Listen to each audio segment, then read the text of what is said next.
दूर तक बात को लेके जाना कि अल्लाह ताला के खिलाफ किसी सियासतदान को अल्लाह ताला के साथ मिला देना, ये बहुत बड़ी नाइंसाफी की बात है। मदरसा में मैं अर्ज करता हूं, बीच में आप बात मदरसे इसलिए बुलाते हैं हर दफा। आप मेरी बात पूरी नहीं होगी। निजाम मदरसे का, आप यहाँ से भी वीडियो काट देंगे, ऐसे लगेगा मैंने बदतमीजी की है। मदरसे बड़ी बदतमीजी कर रहे हैं, समझेगी ना आप, मुझे ना समझाएं मदरसे का निजाम। आप मस्जिद की ना, आप किस मस्जिद के खतीब हैं, आप ये बताएं मुझे। छोड़े मैं तो आपको मैं क्वालिफाई करता हूं ना भैया, आपको समझ क्यों नहीं आ रही है? आप मैं कल भी मैंने बर्दाश्त किया, आप लोगों ने वीडियो भी वहां से वो जरदारी नवाज शरीफ को खुदा की हैसियत है, खुदा का खौफ। अच्छा एक बात बताता हूँ, मैं सवाल पूछता हूँ, जवाब ऐसे ही देना जैसे तालिब इल्म देते हैं, ठीक है? और से समझें, ये बताएं खुरूज क्या होता है? आप ये बताएं कि आपने मदरसे को समझा है? आपने जवाब नहीं देना मेरे सवाल का। आपने मदरसे से पढ़ा है? बात सुने, इंसान उस चीज से जाहिल होता है कि जिसको वो जानता है। जवाब हाँ में है, जवाब हाँ है। जो बंदा आपकी चीज को जानता नहीं ना, मैं यहाँ से उठ के चला जाऊँ, आप मुझे बताएं। नहीं आप फरमाएं। आपने पता क्या किया है? आपने ना असल में आपको समझ नहीं आ रही नफ्सियात। उन भाई साहब को मजा आ रहा है कि उनको ट्रैक्शन मिल रही है। मैं असल में इल्म की बात करने आ रहा हूँ। दुनिया के कौन से मुल्क है जहाँ पे मैं जा जाके मुसलमानों को खींच के लेके नहीं आ रहा हूँ। इधर पाकिस्तान में यहाँ पे आते हैं मौलवी, आके जुड़ जाते हैं मुझे, और फिर लोग कहते हैं साहिल साहब आपको तमीज नहीं बात करने की। आपको पता भी है मैं क्या बात कर रहा हूँ। मैं आपने अपनी प्रेजेंस क्यों शो करनी? बात करेंगे तो फिर आपने मुफ्ती साहब क्यों शो करनी, मुझे बताइए। गलत है मुफ्ती साहब, अगर नहीं गलत तो छोड़ें, आप ये बताएं, इस सवाल का जवाब दें। आपने अपनी इस बात में प्रेजेंस क्यों शो करनी है? क्या आपको जरूरत महसूस हो रही है? जो गलत बात आप कर रहे हैं, मेरे मौजूदगी में आप बात कर रहे हैं, आप गलत बात करेंगे तो मेरा हक बनता है उस पर एतराज उठाना। मुफ्ती साहब ने कहा है कि मुझे दुरुस्त करने के लिए यहाँ पे समा टीवी पे आए। नहीं, मेरा मकसद ये है कि जब मेरे सामने कोई बात होगी, सखावत साहब मेरे बैठे हुए एक बात होगी, तो उस पे या तो मैं राजी होऊंगा, मेरी खामोशी इस बात पे दलालत करेगी। वो मुझे पता है, मैं ना आपको अंदर बाहर से जान गया हूँ कल और आज की बात, ठीक है? मैं गौर से सुने आप मेरी बात। नो प्रॉब्लम, आप सुने ना, सुने ना, अपना फील्ड है मेरा। हाँ मेरा फील्ड है, इसलिए सुन ले। मैं डॉक्टर की तरह पेशेंट ट्रीट कर रहा हूँ आपको। गौर से सुने, अफाका होगा आपके मस्जिद में आने वालों को भी अफाका हो जाएगा। गौर से सुन लें और सुन लेना। मेरी मस्जिद में आने वालों को इफाका है। आप अपने जो आप ये रॉन्ग पॉइंट है ना, उसको आप दुरुस्त कर लें, बस बात। पहला मुकदमा पूरा ही नहीं होता, बीच में मार देते हैं। साहिल साहब को मुकम्मल कर लेने दें, फिर आपकी तरफ दोबारा। जी आप अगर आप बीच में बोले तो मैं यहाँ से उठ के चला जाता हूँ। मजलिस के आदाब यही होते हैं। अब एक बंदा बार बार हमला करते ना, तो तीसरी दफा साजिश में आता है। पहली दफा आपकी गलती। आपने सिखाया मुझे कि इस तरह मतलब जब किसी बात के ऊपर बात डालना, वरना मैं तो खामोशी से सुन रहा था। आप सीधी बात करते रहे, मैं खामोश। That's all. मैंने आपसे कोई बात की है जो आप बीच में बैठ के बोले? वक्त को तकसीम टर्न बाय टर्न कर लेते हैं। आपके पास भी पूरा टाइम है। जी साहिल साहब। जी साहिल साहब, ये रुकिए, आपको कहीं से लगता है कि यहाँ पे मेरी और आपकी बहस है? अब उधर बात करेंगे, मेरी आपकी बहस नहीं, लेकिन जहाँ पे गलती होगी तो फिर मेरा हक बनता है, मैं उस कोई हक नहीं बनता आपका कि मेरी गलतियां दुरुस्त करें। सर यहाँ पे बैठे हुए मेरा हक बनता है, मेरे सामने अगर कोई गलत बात होगी तो मैं as a debater, as a मुबल्लिग। अच्छा आगे थोड़ा सा, यहाँ पे डिबेट के लिए बुलाया आपने मुझे? साहिल साहब देख लें, अगर आपका टीवी का एजेंडा है कि यहाँ पे डिबेट हुआ करे मेरे साथ हर दफा, इसलिए बुला रहे हैं। डिबेट नहीं हो रही, आप अपना नुक्ता नजर नहीं करें, डिबेट बेशक करें। फिर ऐसा करें, आप अपने ना किसी मुफ्ती को जो आपका उसको भेजें कि जो मेरे लेवल पे डिबेट कर। साहिल साहब आप इधर आधी बातें पता भी नहीं। साहिल साहब लेवल में देख के जनाब। साहिल साहब इधर आप मेरी तरफ देखें जरा। आपने मेरा लेवल नहीं देखा? मैं देख लिया ना। आपको ना मैं प्रोग्राम के बाद दिखाता हूँ अपना लेवल, ठीक है? जी जारी रखें, कंटिन्यू करें। प्रोग्राम के बाद भी दिखा लीजिए। जी मैं दिखाता हूँ आपको अपना लेवल। मुझे ये बात बताएं, आपने मुझे इस प्रोग्राम में किसी मकसद से बुलाया हुआ होगा? आपकी गुफ्तगू सुन रहे हैं, लोग सुन रहे हैं। गुफ्तगू इंटरप्ट करने के लिए बुलवाया आपने? चलें आप मैं आपसे एक सवाल करती हूँ, बल्कि आप दोनों से टर्न बाय टर्न प्लीज बताइएगा रूहानियत के बारे में। मेरा ये सवाल जो ना स्टक हुआ हुआ है पिछले 2 दिन से। पहले इस असली मुद्दे को ना टेबल से हटाएं, आराम से हटाएं, ऐसे डिस्ट्रैक्शन से कुछ नहीं होगा। सर आप अपनी बात कंप्लीट करें। मैं कल भी ना मुकम्मल कर लें साहिल साहब, आप मुकम्मल करें। पता लिबरल्स जो है ना पाकिस्तान के, जितने भी लिबरल्स हैं, जो डांस ड्रामा करते रहते हैं, LGBT वाले और और औरत समाज वाले, जब ये मेरे सामने बैठते हैं ना, और मैं दीन की बात भी कर रहा होता हूँ, वो जब गुस्से में आते हैं ना, तो मुझे समझ आती है, क्योंकि मैं उनके खुदा को चैलेंज कर रहा होता हूँ। ठीक है, उनका छोटा एक अपना खुदा हर एक ने बनाया होता। जब एक बंदा दीन के नाम के ऊपर ना अपने आप को दीनदार कहता हो, और मैं अल्लाह और उसके रसूल की बात कर रहा हूँ, और वो बीच में छलांगे मारना शुरू कर दें, और ये हर शहर में हो रहा है, और ये सिर्फ पाकिस्तान में होता है बाय द वे, और किसी मुल्क में नहीं होता। आप कंटिन्यू करें ना, जारी रखें। मैं भी अपनी बात ही कर रहा हूँ ना सिर्फ, मैं अपनी बात ही। ठीक है, तो मुझे समझ नहीं आती कि कौन सी जगह पे एक मंदिर है और किस बुत को जाके मैंने छेड़ दिया, बस ये मुझे समझ नहीं आती। इसलिए पाकिस्तान में मुसलमान जो है ना वो दीन से बेजार हो गए। पहले दिन मैंने आपसे कहा था मौलवी की परफॉर्मेंस जीरो है, इसलिए मुसलमान पाकिस्तान का लड़का दीन से बेजार हो गया। साइंस में क्यों जाता है वो? क्योंकि न्यूटन की परफॉर्मेंस जीरो नहीं है, फिजिक्स के प्रोफेसर की परफॉर्मेंस जीरो नहीं है, आइंस्टाइन और ब्रायन ग्रीन्स और डिग्रास अपने अपने काम दुरुस्त कर रहे हैं। जब बात करते हैं सेंसिबल बात करते हैं, चाहे वो कहें यार हमें जितना आता है उतना नहीं बता रहे हैं, मगर बात सेंसिबल कर रहे होते। जितनी भी बात करते हैं वजन में करते हैं, जितनी भी बात करते हैं वो एम्पैथी के तकाजे में करते हैं। जब मुसलमान बोला है स्पेशली पाकिस्तान का, और जब दीन के ऊपर बोला है, बिला शुबा किसी भी लेवल के ऊपर करीने मेंटेन नहीं कर सका। बदअखलाकी उसने की, बेवजनी किस्म की बातें उसने की, गैर इनकोहेरेंट किस्म की गुफ्तगू करता है वो हर दफ़ा, इलॉजिकल किस्म की। सवाल कुछ होता है, जवाब कहीं और से आ रहा था, जब भी होता है वो कहता है कि मेरी बात ना मानी तो तुझे काफिर करार दे दूंगा मैं। लोग डर के इसलिए मस्जिद जाना ही बंद कर दिया उन्होंने कि अब मैं नमाज नहीं पढ़ूंगा तो मैंने हाथ ऐसे बांध लिए तो वहाँ पर मैं काफिर हो जाऊँगा। And I am not even talking about एक फिरका, ये तीनों चारों फिरकों के अंदर ये बीमारी आ चुकी है, क्योंकि वो कॉम्पिटिशन में आ गए। मान ही नहीं रहा पाकिस्तानी मुसलमान के जब मफतू कौम फाते कौम के अंडर आती है, वो गोरे फाते हैं बाय द वे इस वक्त, ठीक है, कोई आर्मी सिविल फाते नहीं है इस वक्त, यूरोपियन फाते हैं। इन्होंने इजाजतें दी हैं तुम्हारे मदरसे खुले में, कोई मान ही नहीं रहा। ये अगर इजाजतें बंद करें तो ये हम बाद जमात के अकेले में भी नमाज ना पढ़ सकें, ये हमें कोई बता नहीं रहा। अपने आप को पता नहीं कौन से 30 मार खान समझ के हम बैठे हैं कि हमको बहुत बड़े मुफ्ती हैं या उलमा हैं और हमारी किताबें छपती हैं। एक ऐसे चुटकी में एक प्रिंटिंग प्रेस भी बंद कर देंगे। इनका तो बस नहीं चल रहा है। अल्लाह ने कुरान अपनी हिफाजत में रखा है, तो कुरान भी बदल दें लोग। तौबा, ये इन्होंने कोशिश की है बकायदा। वॉशिंगटन में इन्होंने कुरान पाक को बदलने की बकायदा कोशिश की, आपको पता है? ये तो अल्लाह ने अपनी हिफाजत में रखा हुआ है। तो नहीं सर, मैं इस वक्त यहाँ पे बात करने आया हूँ, आप कर मेरी बात पूरी होने दें। मैं यहाँ पे किसी भी किस्म को कोटा है तो मुझे पहले बता दें, मैं पहले अपने कोटे पे आ जाता।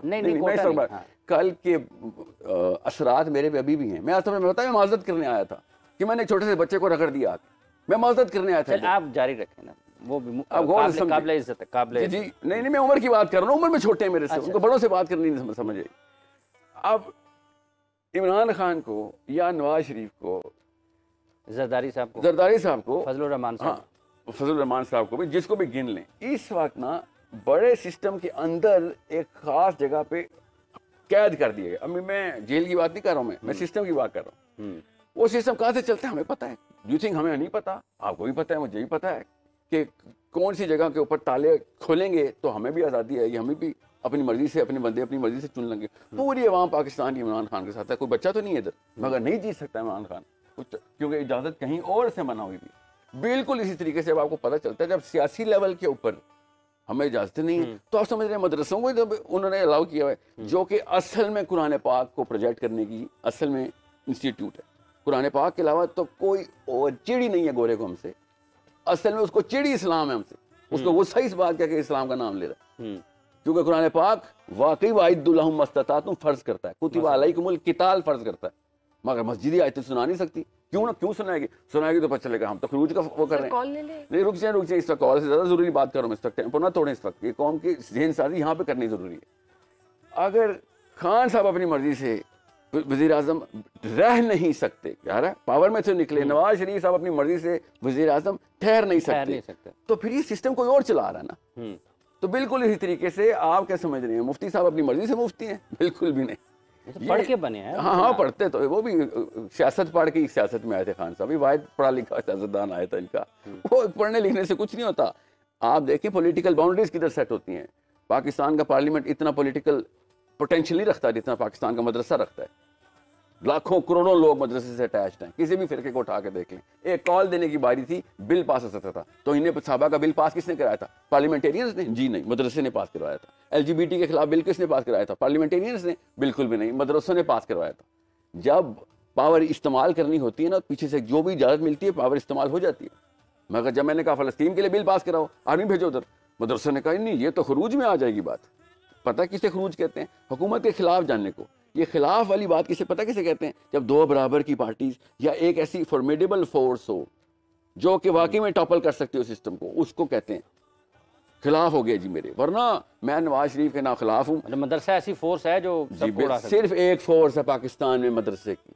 मसला ये है उसके ऊपर फतवा लगा हुआ है कि नहीं हम हुकूमत को टॉपल नहीं कर सकते, हालांकि हुकूमत में आना मदरसे का काम था। ये है मस्जिद नबवी, मस्जिद नबी में मैंने क्या कहा था कि नबी साहब ने सबसे पहले आगे कहा था मिसा के मदीना में कि जो कुछ करना कर लो मगर साइन मोहम्मद सल्लल्लाहु अलैहि वसल्लम के होंगे। ये नया बंदा आया है शहर के अंदर, मेजर पावर्स को चैलेंज कर दिए। ये आप करके दिखाएं किसी मदरसे से। चलिए मुझे कन्वेंशन सेंटर में फ़लस्तीन का वो है, आज बताता हूँ ना आपको, आज कितने बंदे मरे हैं फ़लस्तीन में, आपको पता है? नहीं पता हो सकता। कौन इलेक्शन जीता कौन हारा ये हमें पता है ना सर। नहीं आज फ़लस्तीन में कितने, क्यों उनको मदरसे को तो कभी भी नहीं पता हो सकता फ़लस्तीन में कितने बंदे मरे। सुने ना मैं आपको क्यों बता रहा हूँ, जब फ़लस्तीन का असल में मामला हुआ था कन्वेंशन सेंटर सारे उलमा गए थे। जब तौहीन सभा बिल था तो पार्लियामेंट हाउस गए थे, जब फ़लस्तीन की बारी आई तो कन्वेंशन सेंटर गए थे। तो समझ रहे हैं बाउंड्री कहाँ पे सेट हुई है, हमें देखना है।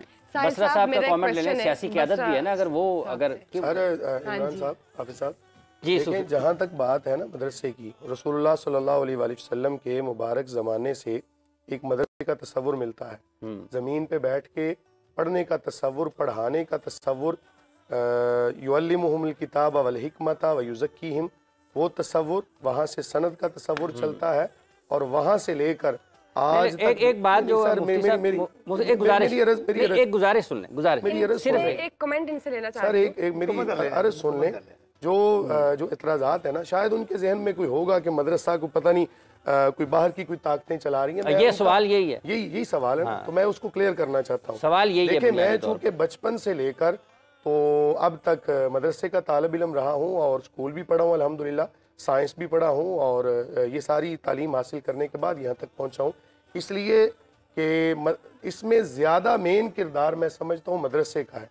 इसलिए रसूलुल्लाह सल्लल्लाहु अलैहि वसल्लम के मुबारक दौर से ये सिलसिला चलता आया, सहाबा कराम अलैहिम रिदवान के दौर तक, वहाँ से चलता हुआ ताबीन, तबा ताबीन, उलमाए स्वालिहीन, और यहाँ तक हम जब तिरमिज़ी शरीफ पढ़ते हैं, मैं एक मिसाल के साथ समझाता हूँ, मज़ीद मसला वाज़े हो जाएगा। हम जब तिरमिज़ी शरीफ पढ़ते हैं ना, तो उस्ताद साहब हमें हदीस बयान करते हैं कि ये हदीस हमें बयान की हमारे उस्ताद जिनका नाम फलां है, उनसे हदीस बयान की जिनका नाम फलां है। अच्छा, एक लड़ी है। देखे ना, मैंने पढ़ा अपने उस्ताद साहब के पास दो जानू होके, उन्होंने अपने उस्ताद साहब के पास पढ़ा दो जानू होके। चलते चलते कोई तकरीबन कोई 26 या 27वें नंबर पर नबी करीम सल्लल्लाहु अलैहि वसल्लम का नाम आता है कि जिन्होंने बिल मुशाफा एक दूसरे के सामने बैठकर एक दूसरे को पढ़ाया और आगे पढ़ाने की इजाजत दी। इसको कहते हैं मदरसा। बिल्डिंग का नाम मदरसा नहीं है, फंडिंग का नाम मदरसा नहीं है। हमारे तो बहुत सारे ऐसे असलाफ हैं कि जिन्होंने साथ खेती बाड़ी भी की। अल्लामा कुदूरी अलैहिर्रहमा है कि जो हांडी बनाने का काम करते थे, साथ अपना काम किया, साथ शागिर्दों को बिठाया और साथ उनको दीन की तालीम दी। उधर से बैल के साथ हल चला रहे हैं, शागिर्द किताब लेकर साथ साथ चल रहे हैं, दीन का इल्म हासिल। मदरसा इस चीज का नाम है जो। अच्छा, बसरा साहब को शामिल कर लें अगर आप इजाजत दें तो। सर मेरी बात अभी शुरू हुई है। मेरी बात शुरू हुई है और आप कह रहे हैं कि रमजान मुबारक का महीना, जरा ये वाली बातें अगर किसी के जहन के अंदर, मुझे नहीं पता कि ये अब एक छोटा सा कमेंट आपका लेना है बस मुफ्ती साहब, अगर आप इजाजत दें। इन्होंने आके कहा कि जी मैं बाद में बताता हूँ। हर बंदे को ना एक रवादारी का और बुर्दबारी का मुजाहरा करना चाहिए। जो आप कह दें, आप कह दें मैं रोजादार हूँ, सारे मैं रोजादार हूँ, मैं खामोश हो गया हूँ। हाँ। मैंने इसलिए कहा तो हर बंदे को टॉलरेंस का मुजाहरा करना चाहिए। चले बसरा साहब, अब चूंकि कुछ सियासत भी दरमियान में है, कुछ सारी मजहबी गुफ्तगू भी आपके सामने ही है, इसका मतलब ये कि खान साहब आए भी फिर किसी की मर्जी से थे जब आए थे? देखिए, पहली बात तो ये है कि जो जमहूरी निज़ाम जिसको आप कहते हैं ना, उसमें तो हम जो उसकी जमहूरियत की तारीफ हो तो यही है, of the people by the people for the people, कि अवाम ही आपको लेकर आए और अवाम का फैसला माना जाए। और बदकिस्मती से मैं यहाँ पे बिल्कुल एग्री करता हूँ कि वो हमारे जमहूरी निज़ाम नाफिज नहीं हो सका। अवाम की राय की कदर नहीं की गई, अवाम की राय को इंडोर्स नहीं किया गया। हमेशा ये हुआ कि बजाय इसके कि रिफॉर्म्स की जाएँ। देखिए, मैं मिसाल देता हूँ, इंडिया आपके साथ है, इंडिया में भी हमारे साथ ही आज़ाद हुआ, लेकिन वहाँ पे एक सिस्टम ऐसा डेवलप हो गया है कि जो इलेक्शन कराते हैं वहाँ पे शाज़ो नादरी हम सुनते हैं वो कहे कि धांधली हो गई है। अच्छा, अमेरिका में चले जाएं या जहाँ से हमने ये ड्राइव किया जमहूरी निज़ाम को, या यूके में चले जाएं, आप कहाँ इश्यूज़ नहीं होते। हमारे यहाँ पर जब आप आवाम की राय को अगर वोट डाला है शौकत बसरा को, निकले जाके उस आदमी के डब्बे से जादू के, तो मुझे बताएं जो 40,000 से मुझसे हारा हुआ है, तो अवाम का इत्मीनान फिर क्या होगा?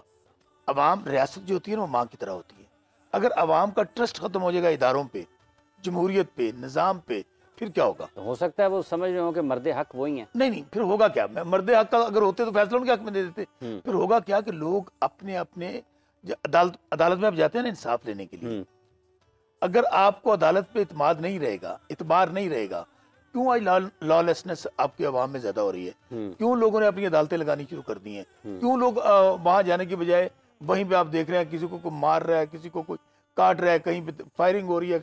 उसकी वजह, उसको ये पता है कि अगर मैं अदालत में चला गया तो पता नहीं नस्ल दर नस्ल मुझे इंसाफ मिलेगा नहीं मिलेगा, वहां पे जो ताकतवर होगा वो इंसाफ ले आएगा।